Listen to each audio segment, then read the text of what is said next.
Deus não desistiu de você. Que bom. Que bom. Uma vez uma pessoa disse assim para mim: eu não acredito em Deus. Eu disse: ele ainda acredita em você. Que bom. Que bom. Pais que estão aqui já devem ter tido alguma experiência assim com seus filhos, quando bebezinho pequeno, quando aprende a falar e é novo, quando está emburrado. Acho que algum filho já deve ter dito isso para você. O meu já falou isso para mim. Eu não me lembro qual dos dois já falou isso para mim uma vez. Não quero mais que você seja meu pai. Eu não desisti dele. Eu sabia que aquilo ia passar. Se eu que sou humano sei compreender as tolices do coração do meu filho, quanto mais nosso Pai Celestial compreende às vezes as burradas e tolices do nosso coração. Estou dizendo isso porque tem pessoa que quando cometeu algum pecado, algum erro, acha que Deus já desistiu dele, que não tem mais jeito. Alguns de vocês frequentam essa comunidade porque a igreja é grande. Por que isso? Porque aqui você entra, sai, dá para ficar na sua discreto. Assim, não vou mais me envolver com igreja porque já pequei, já errei. Deus desistiu de mim. Eu vim hoje para te dizer que não.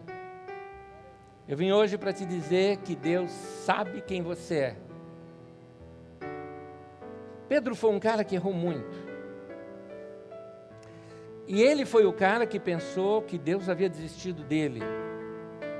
Imagina, negou Jesus, falhou, tanta coisa. Até nós vamos tocar isso também no assunto de hoje. Mas, quando Jesus ressuscitou e as mulheres o viram, Jesus diz assim no texto de Marcos, que Jesus fala para aquelas mulheres: vão aos discípulos, né? Diga para eles que eu vou estar na Galileia, fala para eles irem adiante de mim, quero encontrar com eles ali.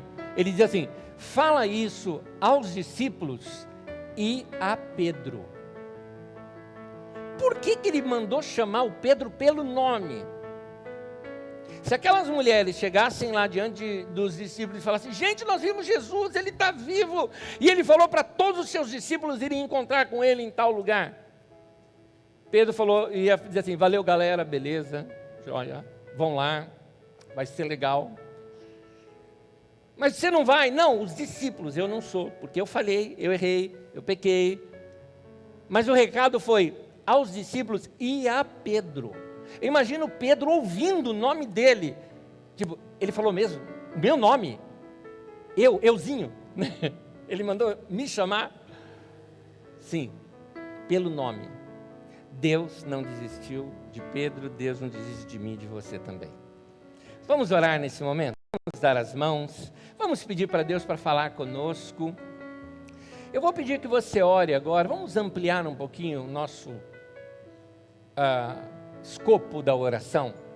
Você vai pedir por você, pelas pessoas que estão perto de você, peça por mim, para que eu tenha graça para ministrar a tua vida. Mas tem muita gente que vai ouvir essa mensagem ainda daqui a alguns dias. Se nós lotarmos essas duas reuniões aqui, manhã e noite, nós temos mais de 3.000 pessoas que vão ouvir essa palavra nesse lugar. Mas pela internet, ao longo da semana ou do mês, a gente atinge 28.000 pessoas. Tem gente do outro lado do mundo que ouve a gente. Tem gente agora que está conectado na internet, tem gente que está nos ouvindo pela rádio, nesse momento, e precisam ser alcançadas com essa palavra. Eu peço que você ore por elas também, tá bom? Vamos orar nesse momento? Que você ore e eu me uno com você em oração já já. Vamos orar.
Eu me uno com os meus irmãos, Senhor, e te peço, fala comigo, fala com cada um dos meus irmãos, fala conosco.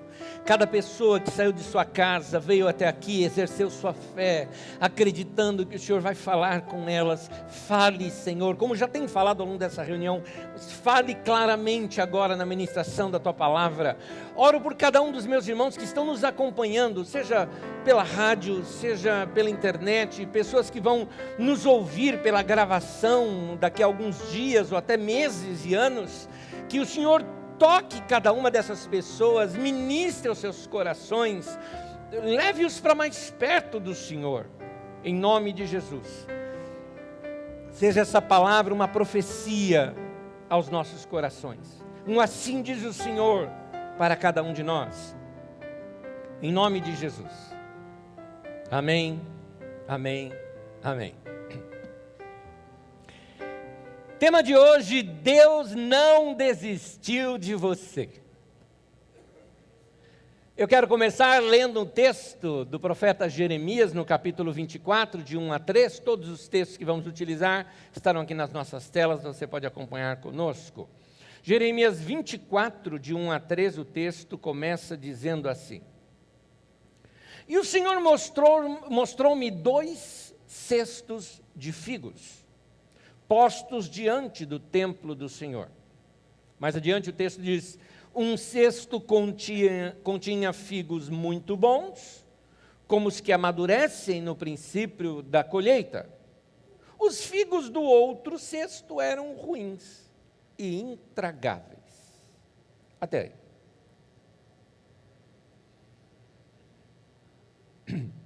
Boa parte das figueiras de Israel, elas eram as chamadas figueiras bravas. Alguns dias atrás nós estudamos aqui a história de Zaqueu, e Zaqueu conta-nos a história que ele subiu num sicômoro. Sicômoro é um outro nome para esta figueira brava. Essas figueiras bravas eram tão abundantes ali em Israel, e o seu fruto, inicialmente ele é ruim, mas tem algo que pode se fazer nele para que ele fique muito bom. Mas aquilo valia tanto para a nação, que na época do rei Davi, ele colocou um responsável somente para guardar aquele campo grande de figueiras e plantação de figueiras que havia ali em Israel.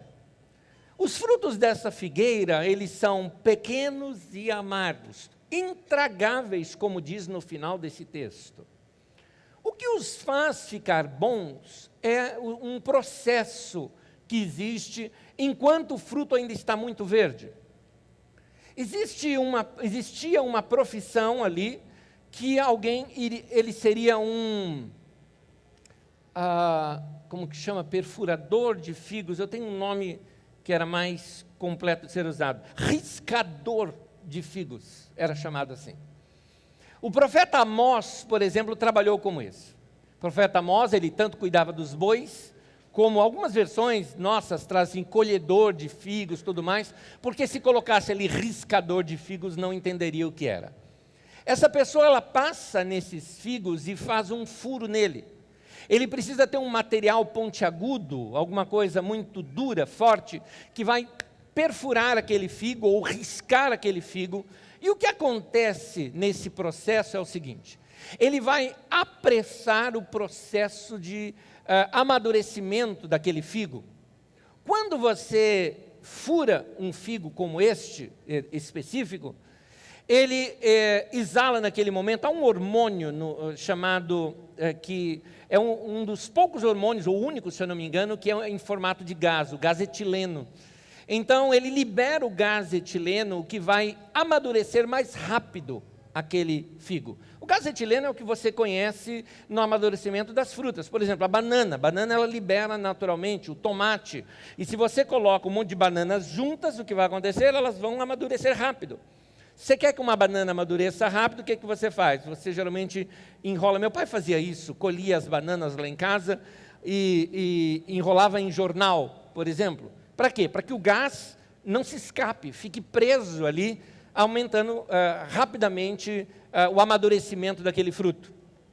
Nesse figo, quando esse gás é emitido sobre a fruta, por ela ter sido ferida, ele provoca nela amadurecimento rápido e ela cresce muito mais rápido.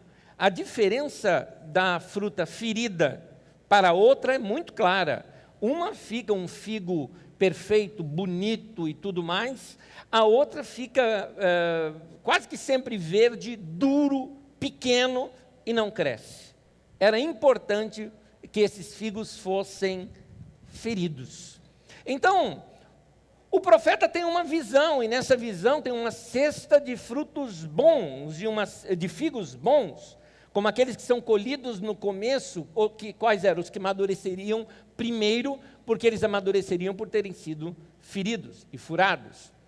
E um cesto de figos ruins, que são aqueles que não foram feridos, não foram furados, e eles permaneceram duros e pequenos. Lembre-se, eu estou falando dos figos da figueira brava, específica daquela região, não se refere aos figos da nossa região, tá bom? Continuando.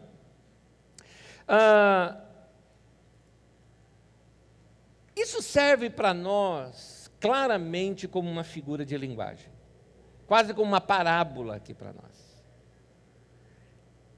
Cada risco em nossa vida, cada ferida que passamos, cada coisa que veio e pontiaguda nos marcou, aquilo fez brotar de nós lágrimas.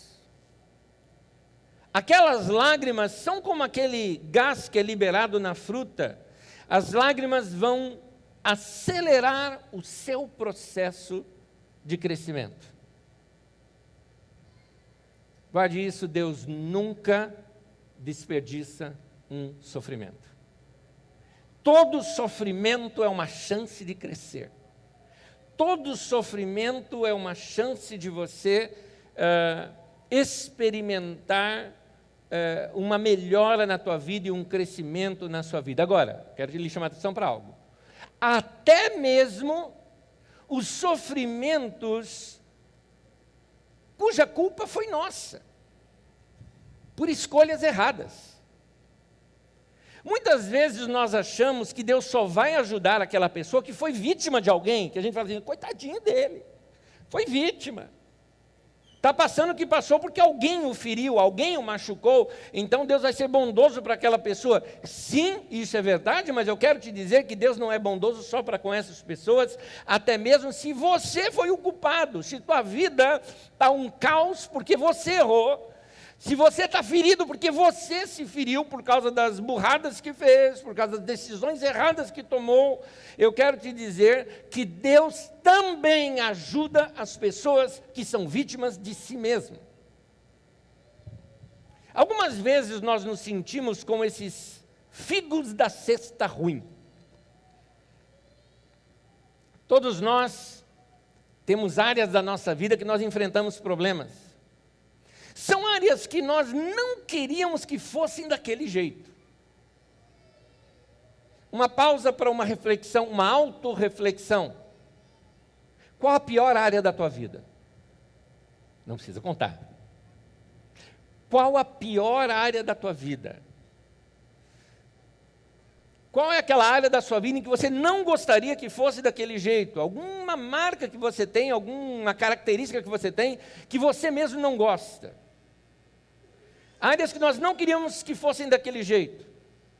Às vezes nós fazemos coisas que não queríamos fazer, agimos como não queríamos ter agido. Falamos, não vamos cair nessa tentação de novo, mas caímos. Não mantemos a palavra, mentimos. Eu não queria ter mentido, mas mentiu. Gritamos com alguém, eu não queria ter machucado aquela pessoa, mas machucou. Julgamos pessoas, ferimos outros. Consequência disso, nos condenamos, nos sentimos mal, nos sentimos desvalorizados aos nossos próprios olhos. Somos figo ruim, duro, intragável. Nós, por natureza, pensamos que temos que ter a melhor performance possível para sermos pessoas usadas por Deus e abençoadas por Deus. Então nós achamos que Enquanto nós estivermos com problemas em algumas dessas áreas da nossa vida, áreas que ainda estão em construção na nossa vida, nós pensamos que nunca vamos poder ser úteis, ser abençoados por Deus. Inclusive temos a tendência de olhar pessoas que são abençoadas por Deus, usadas por Deus na nossa vida, olhamos para elas assim, oh, que lindo, aquelas pessoas não têm problema algum, elas são perfeitas. Engano. Não é isso que Deus está procurando na vida da gente. Eu quero te mostrar aqui um segredo bíblico, está nas Escrituras Sagradas, do que Deus realmente procura na vida de uma pessoa. No livro de 2 Crônicas, no capítulo 16, no versículo 9, o texto diz assim: os olhos do Senhor estão atentos sobre toda a terra para fortalecer aqueles que lhe dedicam totalmente o coração. Uma outra versão diz: aqueles cujo coração é totalmente dele. Deus não está procurando por pessoas certinhas, Ele está procurando por pessoas que têm um coração voltados e dedicado para Ele. Isso significa o seguinte: eu e você podemos até cometer erros, mas lá no fundo, acredito, lá no fundo, há um desejo, no íntimo, no coração dessa pessoa, que não queria ser daquela maneira, não queria ter agido daquela maneira. Lá no fundo, eu acredito, você quer fazer o seu melhor para Deus, e quer que Deus se agrade de você. Deus está mais interessado em alguém com um coração sincero, mesmo que erre de vez em quando, do que uma pessoa que acha que nunca erra, mas tem um coração errado e orgulhoso. Deus olha o coração. Deus quer ver o teu coração. Jesus falou dos fariseus que eles eram como sepulcros caiados. Durante as festas em Israel, o povo é proibido de ter contato com coisas mortas. Imagine, pisa-se numa cova, as pessoas enterravam algumas pessoas em qualquer lugar, qualquer quintal. Pisa-se em uma cova, afunda o pé e tocou em morto, e aí viajou quilômetros para ir naquela festa, chega no dia da festa, não pode entrar porque está impuro. Então os israelitas faziam algo, eles pintavam com cal, ficava aquela cor branca, não é? Aquelas partes do campo onde haviam ossos de pessoas que estavam ali enterradas. Ao olhar de longe, aquelas campinas e alguns lugares assim, todo pintado de branco, era até bonito de ver. Então, por fora muito bonito, mas por dentro tinha osso podre.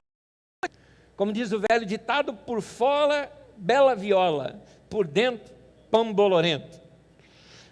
Então, Jesus falou para os fariseus: vocês são assim, bonitos por fora, religiosos, têm suas vestimentas, seu comportamento religioso é impecável, mas por dentro vocês são bicho ruim, vocês são maldosos, vocês têm inveja, vocês falam mal das pessoas por trás, você não tem um coração correto. Deus está querendo é gente com o coração correto. Ainda que essa pessoa talvez tenha errado, vamos ver na própria Escritura Sagradas, tem um cara que Jesus chamou, chamado Zaqueu. Zaqueu era um cara errado. Fazia coisa errada, era um publicano, oprimia as pessoas, cobrava imposto indevido, estava fazendo tudo errado. Mas houve um dia na vida daquele cara que ele decidiu: eu quero ver Jesus, eu quero mudar de vida, eu não suporto mais essa vida que eu tenho. E foi ali para tentar ver Jesus. Jesus aceitou essa atitude dele, mudou a vida dele a partir dali. Porque Jesus viu que aquele homem, apesar de estar fazendo tudo errado na vida dele, tinha um coração correto. Jesus chamou homens para segui-lo, alguns deles eram pescadores. Os pescadores é gente mais bruta, é gente que possivelmente fosse assim a característica de gente desbocada, fala o que tem que falar e acabou. Pedro era um cara assim, Pedro era desbocado. Você pode notar na Bíblia Sagrada que qualquer coisa que acontecia, lá estava o Pedrão tomando a frente e falando, e parece que não tinha uma linguagem muito saudável algumas vezes não. Você tem uma situação no qual uma mulher identificou a Pedro ali, quando Pedro estava Jesus estava sendo preso e Pedro ali meio de longe, né, só olhando Jesus ali sem poder fazer nada, uma mulher chegou, olhou para ele estava se esquentando numa fogueira. Você é um discípulo dele. Ele falou, não, não sou não. É sim, não sou não. Falou de novo, xingou uns palavrão para aquela mulher. Mandou aquela mulher para a casa de Nabucodonosor.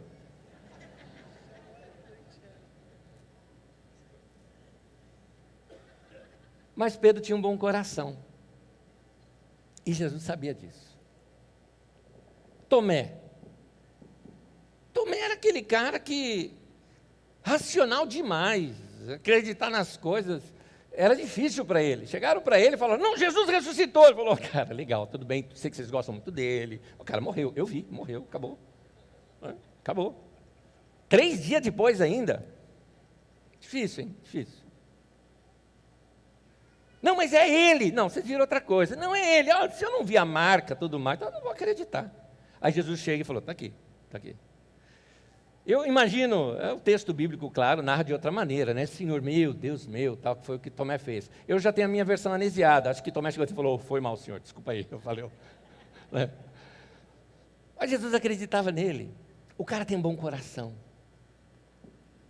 Deus sabe que o coração é o que importa.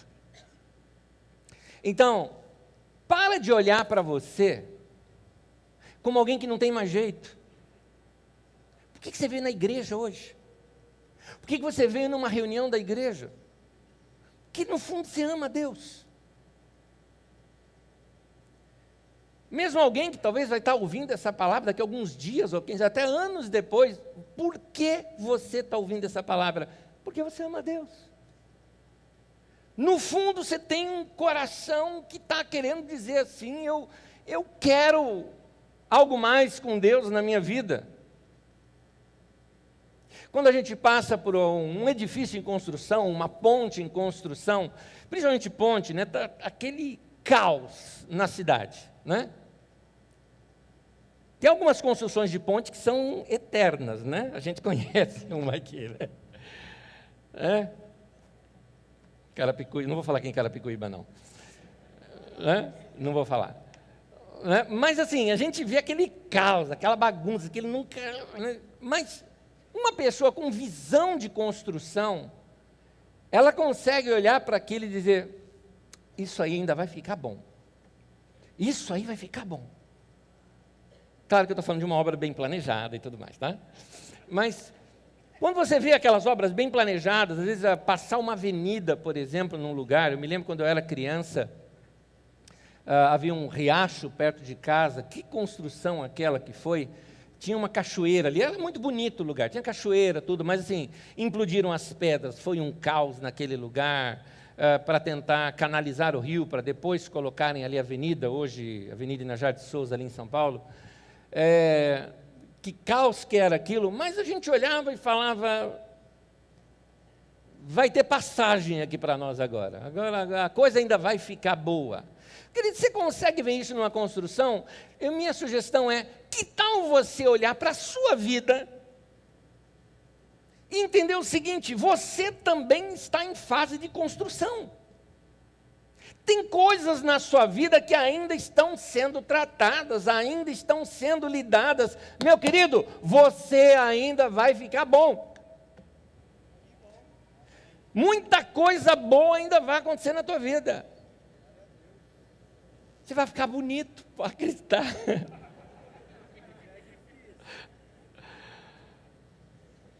Para de sair por aí se autocriticando, se rebaixando, porque você não é o que você gostaria de ser.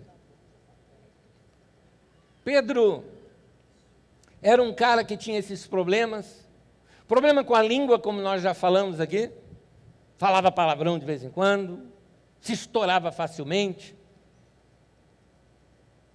Quando foram prender Jesus, Pedro já sacou uma espada e a Bíblia diz que ele cortou a orelha do cara.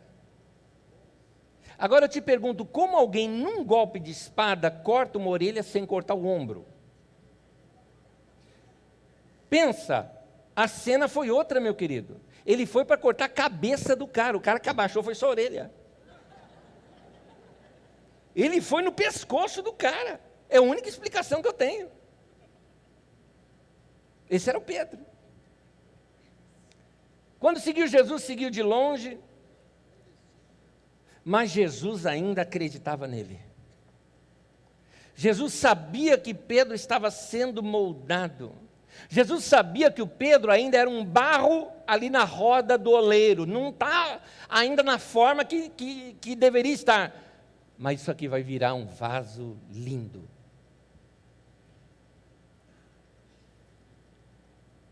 Quando Pedro tentou andar sobre as águas, lembra disso? Eles estavam numa tempestade, estavam apavorados e viram Jesus andando sobre as águas, aí que se apavoraram mais ainda, porque havia lendas entre os pescadores, que antes de morrer você ia ver um fantasma, e eles vêm. Só podia ser um fantasma andando sobre as águas, era um fantasma para eles. E Jesus falou, calma, sou eu. Pedro falou, se é o Senhor, manda eu ir ter aí com o Senhor. Porque, lembra, é uma tempestade, mal dá para enxergar, o mar revolto. Jesus fala, vem. Pedro foi. Pedro andou sobre as águas. A gente fala de Jesus andando sobre as águas, Pedro andou. Depois ele reparou na força do vento, no mar e tudo mais, e começou a afundar e clamou para Jesus, por favor, me salva. E a história parece parar aí para a gente. Eu te pergunto, como é que eles voltaram para o barco? Se Jesus estendeu a mão e levantou Pedro, não diz que pegou no colo nem nada, se estendeu a mão e levantou Pedro, significa que ele, de mãos dadas com Jesus, voltou andando sobre as águas de novo. Jesus não desistiu de Pedro.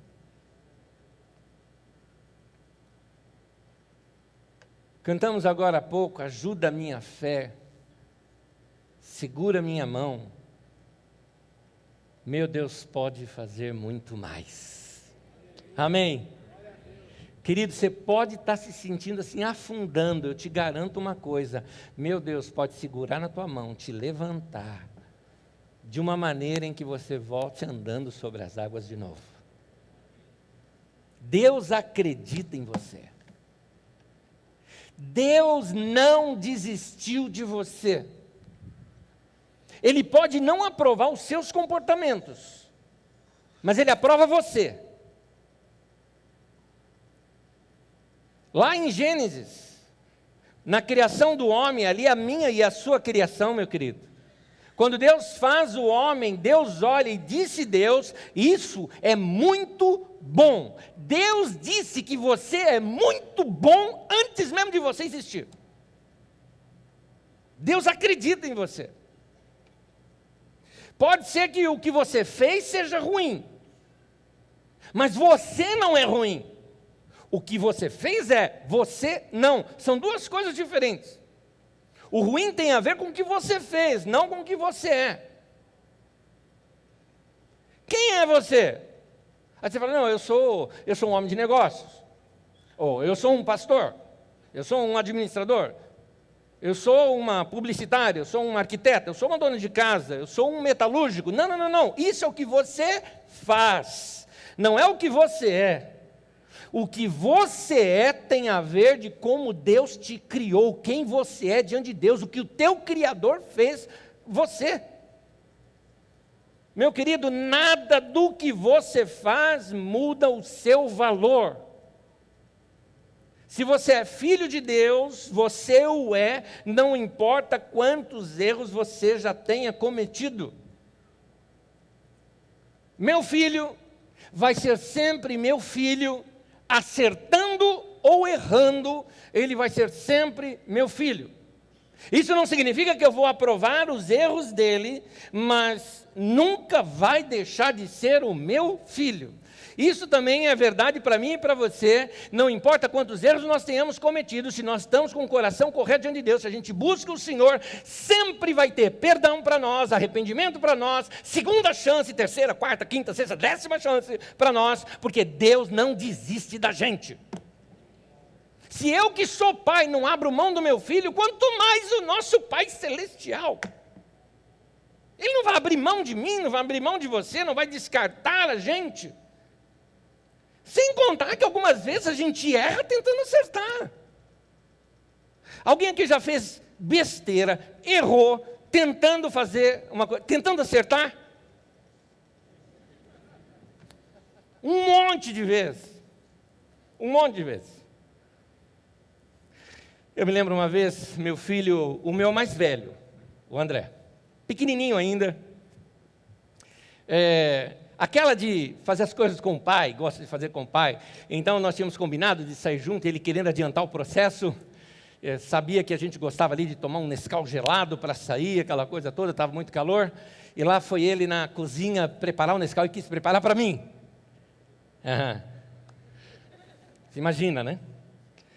Pôs ali, mexeu, e mexe nisso, olha para lá, distraído como era, derrubou aquilo, fez uma lambança na cozinha, ficou mesa, cozinha toda suja, inclusive ele, que já tinha tomado banho, porque ele tomou banho primeiro do que eu, então ele foi preparar enquanto eu tomava banho. Quando eu voltei ali, já trocado, eu vi aquela lambança toda, e ele tentando limpar, imagina, chocolate no chão assim, e ele, pai, quanto mais eu limpo, mais suja. E eu falei, não filho, faz o seguinte, vai lá no banheiro tomar um banho de novo, que você se sujou, troca de roupa, tudo bem, valeu. Você estava dizendo, pai, desculpa do quê? Você quis fazer para mim. Foi para mim que você quis fazer. Puxa, obrigado que você tentou fazer para mim. Mas eu derrubei. Acontece, filho. O pai também já derrubou, a mãe também já derrubou, todo mundo já fez coisa errada. E aconteceu. Então, vai lá, toma o banho, se troca, para a gente não perder o tempo. Pode deixar aqui que eu faço, que eu conserto essa lambança toda que tem aqui. Ele não deixou de ser meu filho porque ele errou. Assim como diante de Deus, eu não sou aprovado por ser perfeito. Eu sou aprovado porque Deus me tornou seu filho. Isso chama-se graça. Isso não é mérito. Eu sou filho porque Deus quis. Da mesma maneira, ele vai continuar sendo meu filho, não importa se ele acerta ou se ele erra. Isso aqui que eu estou falando não é um incentivo para que você viva uma vida errada, fazendo o que você quiser, mentindo para todo mundo e achar que Deus vai ficar passando a mão na sua cabeça. Não é isso. Essa mensagem é para você se arrepender do que você fez de errado, abandonar o erro, mas olhar para Deus e ter a esperança de que Ele não vai ficar jogando na tua cara o que você fez de errado, nem vai ficar medindo você pelo ponto mais baixo da sua vida. Deus é um Deus que nos levanta. Deus é um Deus que nos incentiva. Como aquela figura dos figos. Deus é um Deus que vai usar todas as marcas que tivemos, todas as feridas que nos machucaram, para liberar algo em nós que nos fará crescer mais ainda e ainda amadurecer. Você vai sair melhor do que quando você entrou nessa. Quando Dedé derrubou aquele Nescau no chão, eu mesmo fui limpar. E eu nem quis que ele notasse que ele tivesse feito algo errado, porque eu lembro, ele quis fazer para me agradar. Errou, tentando acertar, errou. Queridos, às vezes Deus faz isso com a gente.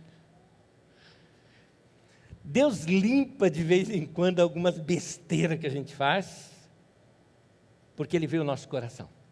Ele vê o nosso coração.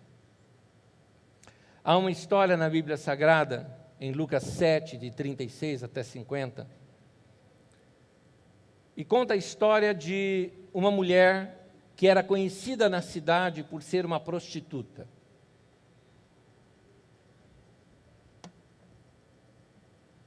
Numa tradução árabe, Lucas 7,37 diz assim, e uma mulher que era pecadora na cidade.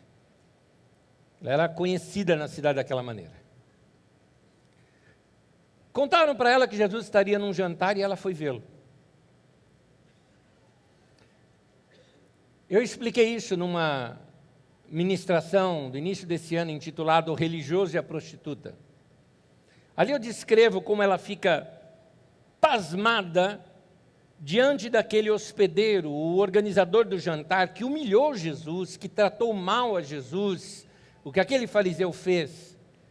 E essa mulher fica assim, com o coração doído, pelo que Jesus teve que passar naquele jantar. Jesus não tinha sido bem recebido, publicamente desprezado pelo organizador daquele jantar. Mas então aquela mulher se condói com toda aquela humilhação que fora feita sobre Jesus, se aproxima dele por detrás.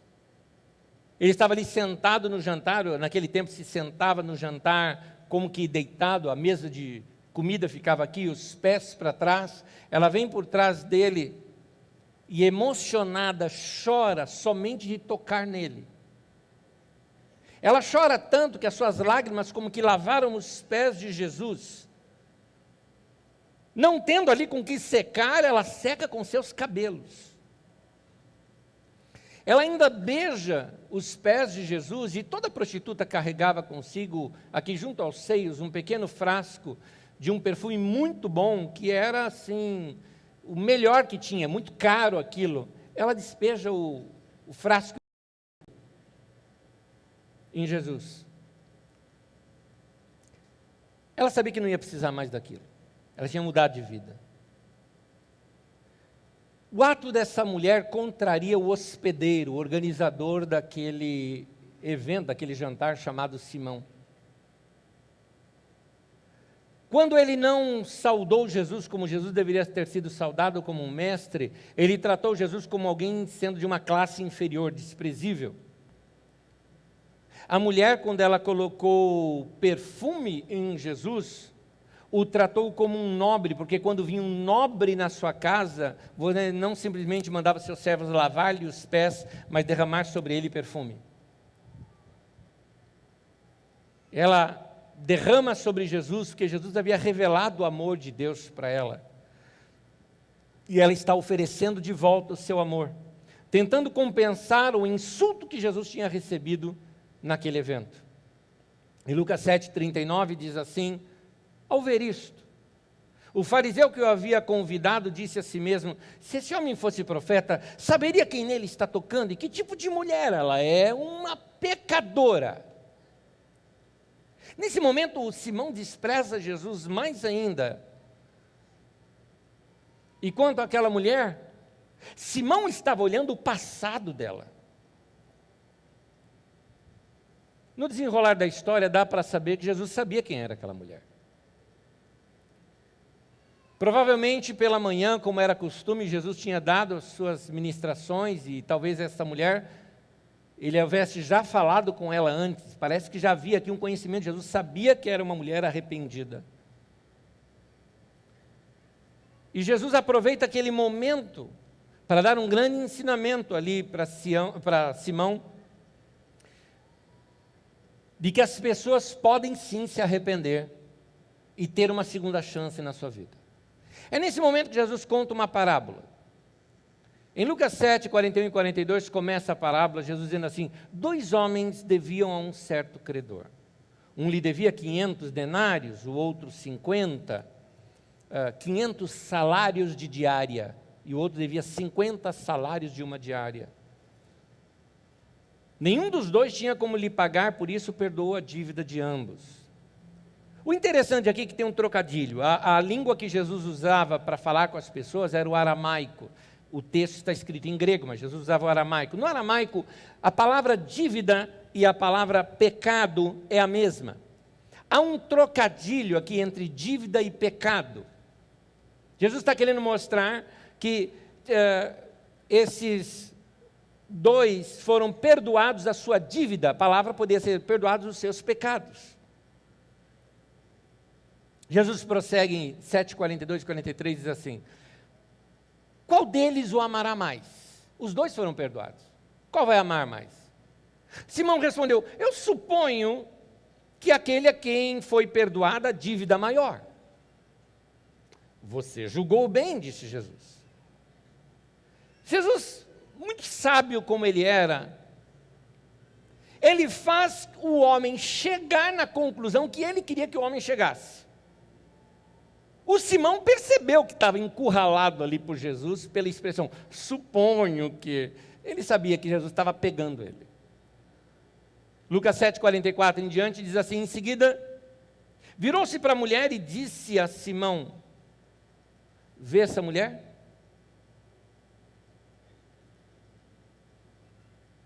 Entrei em sua casa, mas você não me deu água para lavar os pés. Ela, porém, molhou os meus pés com suas lágrimas e o enxugou com os seus cabelos. Note, Jesus está falando isso olhando para a mulher, não para Simão.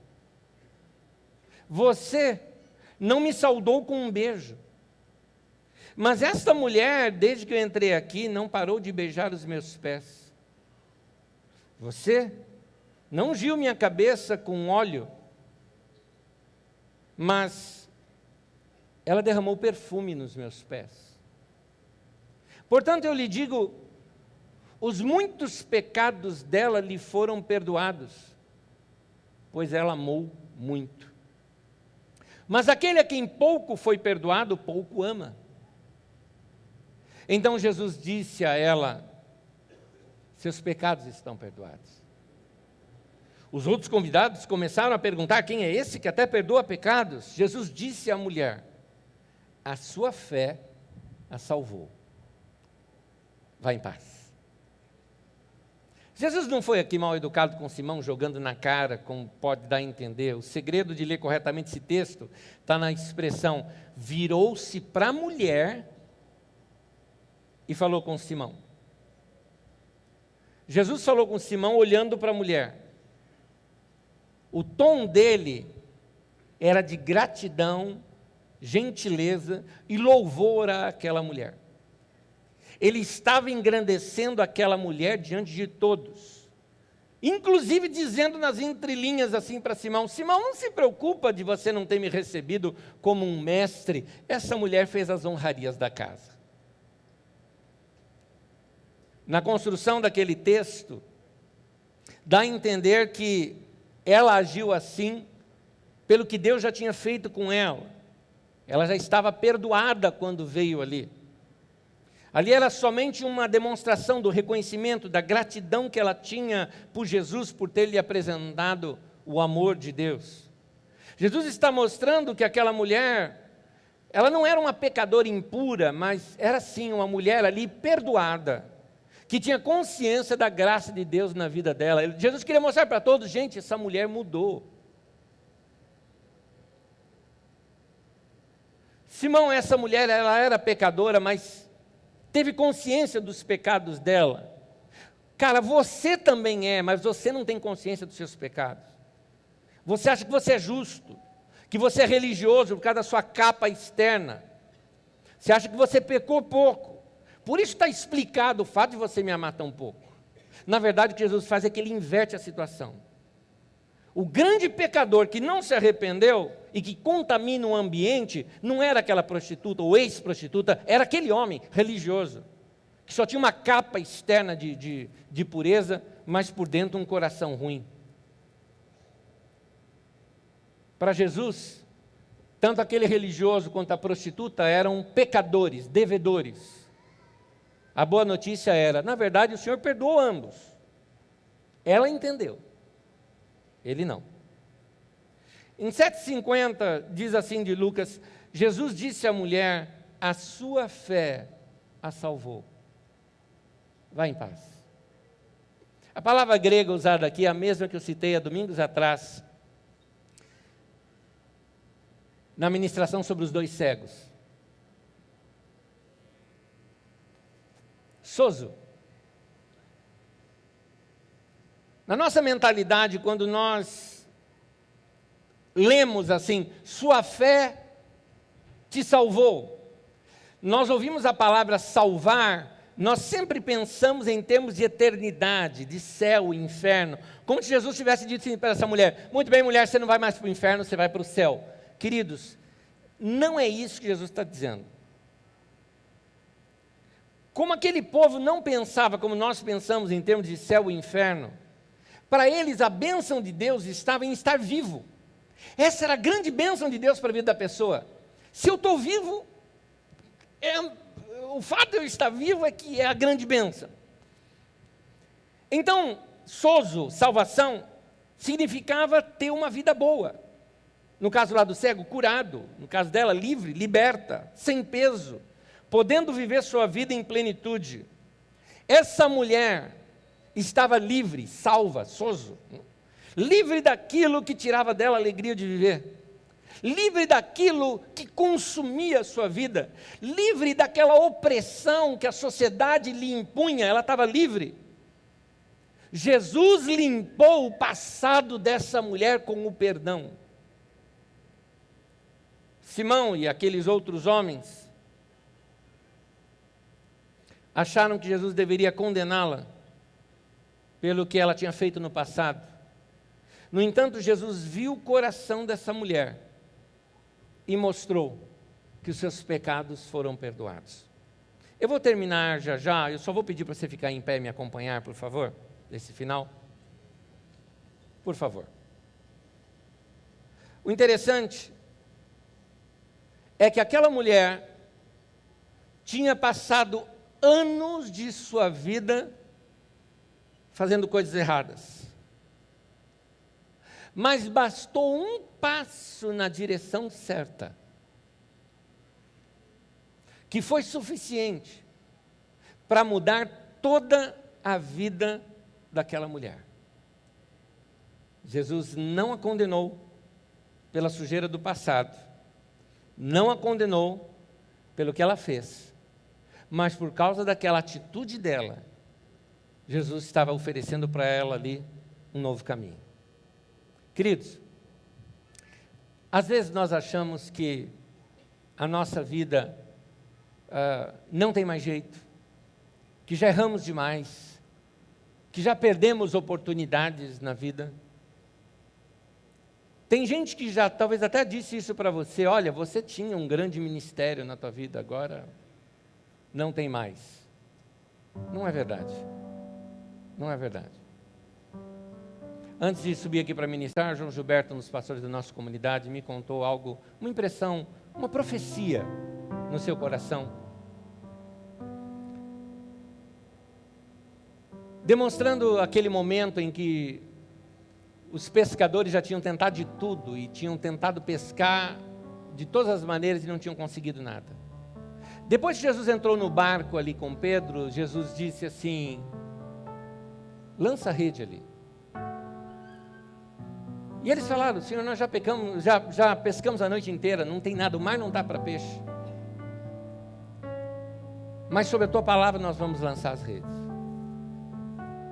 Em outras palavras, que aqueles homens disseram, falaram o seguinte: olha, eu já tentei de tudo, eu já fiz de tudo, não tem mais jeito na minha vida. Eu já fiz tudo que eu podia fazer. E a resposta é não, não dá mais. Acabou. Acabou minha vida, acabou meu ministério, acabou minha profissão, acabou minha carreira, acabou meu casamento, acabou meus amigos, acabou meu relacionamento. Não dá, fiz besteira, estraguei, não tem mais jeito. O que aqueles homens não sabiam é que a maior pesca da sua vida ainda iria se realizar. Bastou uma palavra de Jesus e mudou toda a história daqueles homens. Querido, você não veio aqui a troco de nada hoje. Você tem um bom coração. Senão você não viria num lugar desse para ouvir. Você sabe que aqui a gente vai falar de Deus. Você veio porque você acredita. Às vezes você pode falar: eu não tenho fé. Tem sim, você veio da tua casa até aqui, você tem fé. Ah, mas minha fé é muito pequena. Jesus falou: se a tua fé for do tamanho de um grão de mostarda, o pingo no i da tua Bíblia é do tamanho de um grão de mostarda. Parece pó. Se a tua fé é daquele tamanho, é suficiente. O que Jesus está querendo dizer não é que aquela fé daquele tamanho é uma bomba poderosa. Ele está falando: é porque eu não preciso da tua fé. Eu dependo de quem eu sou, não de quem você, do tamanho da tua fé. É isso. É isso. Ah, mas minha fé é pequenininha, basta, vai dar ligação, a energia vem de Jesus. O poder é dele. Tua vida pode mudar hoje. Se alguém te diz que você não serve para mais nada, eu estou aqui para te falar em nome do Senhor, as feridas da sua vida, os riscos que foram feitos em você como um figo, é para tornar você em alguma coisa boa. Você vai participar agora da cesta de figos bons. Você é uma coisa boa para Deus. Eu vim aqui para te dizer hoje que Deus não desistiu de você. Amém? Você entrou aqui hoje, está com o coração, esteve com o coração apertado, tem tido uma má imagem de si mesmo, acha que você já errou demais na vida, ou que você cometeu alguma coisa que falou, puxa, eu errei. Quero te dizer, primeira coisa, que antes de pregar essa palavra para você, eu preguei para mim. Deus acredita em mim. Com todos os erros que eu cometo, com toda a falha que eu faço, com tudo que eu já fiz, Deus acredita em mim. E eu estou te repartindo uma palavra que me abençoa também. Então Deus também acredita em você. E eu quero